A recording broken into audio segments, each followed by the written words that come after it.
BJP কর্মী এবং সমর্থকদের নিয়ে রবিবাসরীয় প্রচার সারলেন আসানসোলের দক্ষিণের বিজেপি প্রার্থী অগ্নিমিত্রা পাল। এদিন প্রচারে পায়ে হেঁটে মানুষের বাড়িতে বাড়িতে যান তিনি, তাদের সঙ্গে কথা বলেন এবং পাশে থাকার আশ্বাস দেন। একই সঙ্গে প্রার্থী অগ্নিমিত্রা পালকে প্রচারের সময় ছোট শিশুদের সঙ্গে সময় কাটাতেও দেখা যায়।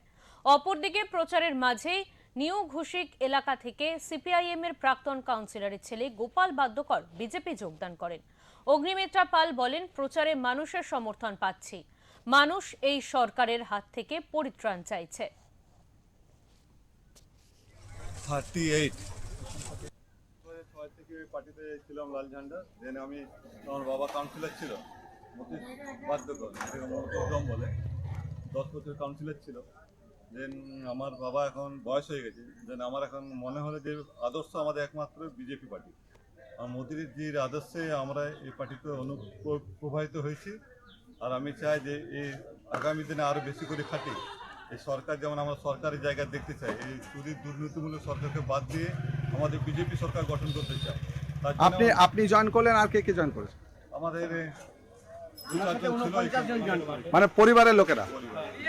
আচ্ছা, বাবা কত নম্বর ওয়ার্ডে কাউন্সিলর ছিলেন? আগে 34, এখন 38 ছিল।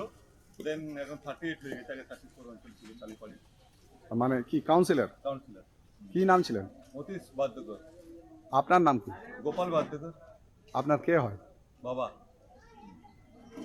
কার হাত ধরে আজকে বিজেপি জয়েন করলেন? আমাদের দিদি অগ্নিমিত্রদির হাত ধরে। অগ্নিমিত্রদিকে এমনিতেও ভালো।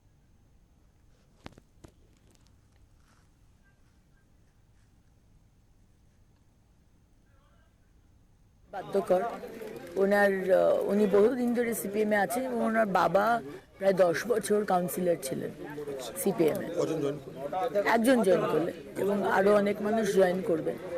আমরা একটু জয়েনিংয়ের ব্যাপারে একটু সিলেক্টিভ হয়েছি, কারণ 2021-এ জয়েনিং করানো হয়েছিল, সেটার একটু খারাপ রিপারকেশন হয়েছিল, তাই এবার একটু স্লো যাচ্ছি আমরা। খুবই ভালো সারা, সবসময়তেই ভালো সারা আসানসোল দক্ষিণ দেয় তার বাড়ির মেয়েকে। আমি তো বাড়ির মেয়ে, আর এখন তো আর কয়েকদিন বাকি ইলেকশনে, সুতরাং মানুষ পরিবর্তন চায়। কি টিএমসি কি সিপিএম, হয়তো বাইরে থেকে টিএমসি এসে বলবে না সে টিএমসি করে, কিন্তু ভিতর ভিতর সবাই চায় যে পরিবর্তন হোক। কারণ এইভাবে তো কেউ বাঁচতে চায় না। চাকরি নেই, জল নেই, রাস্তা নেই, বাড়ি নেই, সুরক্ষা নেই, হাসপাতালে চিকিৎসা নেই, স্কুল বন্ধ হয়ে যাচ্ছে, ইউনিভার্সিটিতে নম্বর পেয়েও ভর্তি হতে পারছে না, সেখানে ঘুষ দিতে হবে। মানে জন্ম থেকে মৃত্যু পুরো জার্নিটাই পশ্চিমবঙ্গে ঘুষ দিয়ে। শুধু এইভাবে কেউই বাঁচতে চায় না, সবাই ভালোভাবে আমরা বাঁচতে চাই।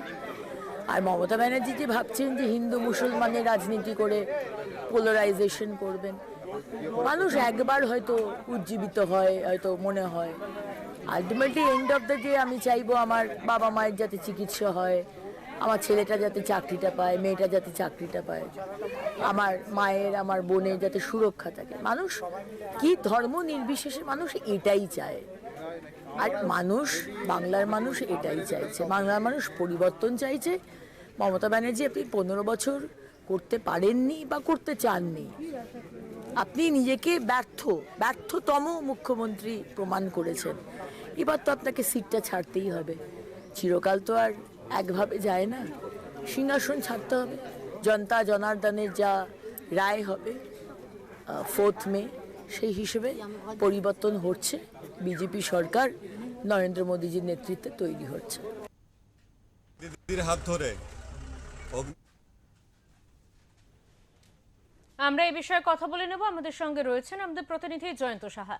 জয়ন্ত, যে খবর এই মুহূর্তে আমরা দেখলাম যে আসানসোলে অগ্নিমিত্রা পালের হাত ধরে সিপিএম এর প্রাক্তন কাউন্সিলরের ছেলে গোপাল বাদ্যকর তিনি বিজেপিতে যোগদান করলেন।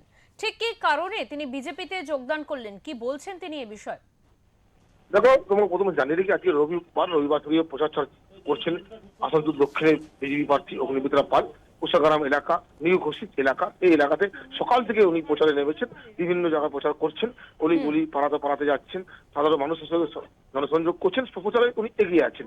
ঠিক আছে। অন্যদিকে আমরা দেখতে পেলাম প্রচারের সময় ঠিক ওইখানকার প্রাক্তন কাউন্সিলর ছিলেন মতিশ বাদ্যকর, তার ছেলে গোপাল বাদ্যকর, উনি 10 বছর ধরে সিপিএম করতেন, তারপরে তিনি আজকে অগ্নিমিত্রা পালে হাত ধরে বিজেপি ঝান্ডা নিয়ে তিনি দলে যোগদান করলেন। উনি যেটা বলছেন যে অনেকদিন স্টেজ ছিল আমরা বিজেপি যোগ করবো, সাধারণ মানুষের হয়ে কাজ করতে চাচ্ছি এলাকাতে এবং এবং উন্নয়নমূলক কাজের জন্য বিজেপির সঙ্গে যুক্ত হচ্ছি। এই যুক্ত হওয়ার কারণ উনি দেখেছেন বিগত 10 বছর ধরে সিপিএম এর সঙ্গে যুক্ত ছিলেন। বাবা একসময় সিপিএম পিরিয়ডে কাউন্সিলর ছিলেন, বিগত অনেকবার বড় চেয়ারম্যানও ছিলেন, আমরা সেটা জানতে পেরেছি। কিন্তু দলের কোনো সহযোগিতা না পেয়েই আজকে বিজেপিতে যোগদান করলেন গোপাল বাদ্যকর, আমরা দেখতে পারলাম। অন্যদিকে দিদি অগ্নিমিত্রা পাল যে আছেন প্রচার লাগাতার চালিয়ে যাচ্ছেন, বিভিন্ন জায়গাতে যাচ্ছেন, সাধারণ মানুষের সঙ্গে কথা বলছেন, জনসংযোগ করছেন এবং ছোট শিশুরা আছে তাদের সঙ্গে কোলে নিয়ে তাদেরকে আদর করছেন, প্রচারের মধ্যে দেখা যাচ্ছে। দেবাঞ্জলি। একদমই জয়ন্ত, অনেক ধন্যবাদ তোমাকে।